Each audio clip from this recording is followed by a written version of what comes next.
that Bible from the time I learned to read, which was very young, because I love to read.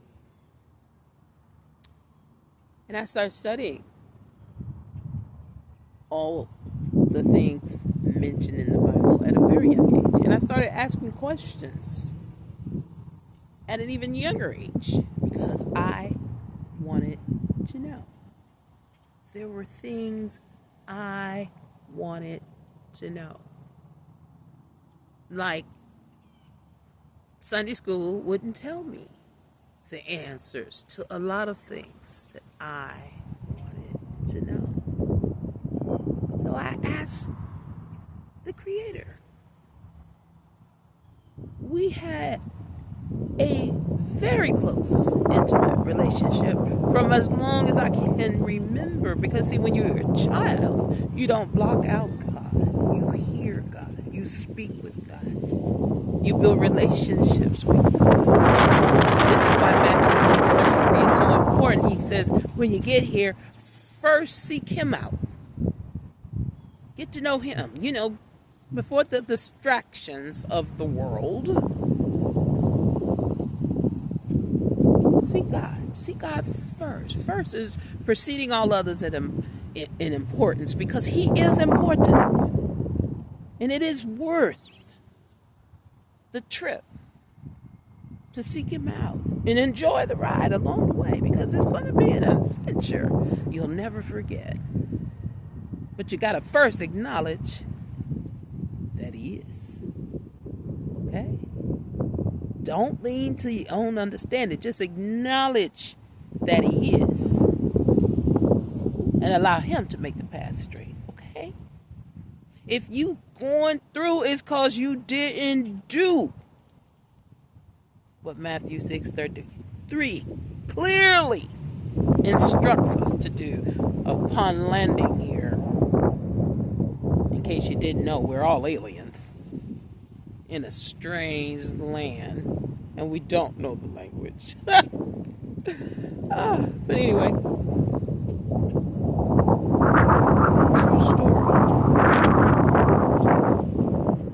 I had no choice. There was all kinds of adult things going on in my life. My stepdad was an alcoholic and a lot older than my mom. And I, for one, was the eldest child, the firstborn. So needless to say, I'm probably the rebel of the family, but at the same time, I'm the goody two-shoe. Didn't even know why, but I was for a long time until I got in high school. By that time, my anger with the world had touched me. I went to private schools in Florida, Catholic schools, and I dealt with so much racism. It wasn't funny, even though everyone in the school thought it was. It wasn't funny to me. Okay? But anyhow, needless to say, I have a story. But my main point for being here today is to say this. Before you judge me and decide I'm delusional, or I don't know what I'm talking about because I don't have a college degree in theology, just know this. I have 360 degrees. I wrote about it in my book entitled Divine Energy, Space and Time. And we're speaking inner, I-N-N-E-R-G, inner God.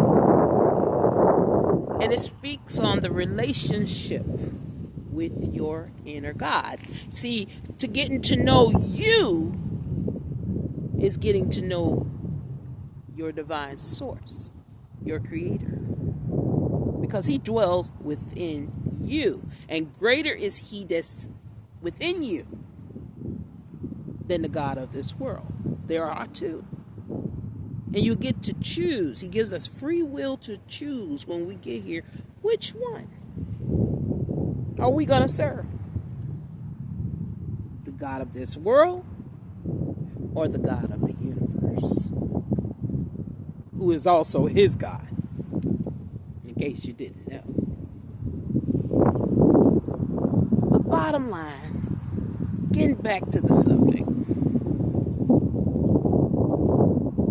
before you start sending me videos and different things about being delusional, about creating religions and the uprise of false religions in the last days, well, first of all, we're not a religion, as God said. Papa told us we're not creating a religion, we're creating a people. He's done it before. He can do it again. He has a group of people that he cherishes to the point that he gives them his protection and guidance, etc., etc., etc. He literally helps them through life, all the way through to life everlasting, which is a real thing. Hold up for a moment. We have a motorcycle passing, as you can tell. However, bottom line is this. I had a different childhood, but I know my childhood was created for me.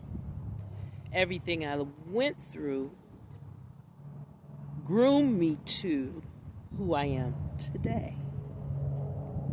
The one thing I don't question in my life is my relationship with my inner God. I started real young, and I fell in love so deeply I couldn't leave him.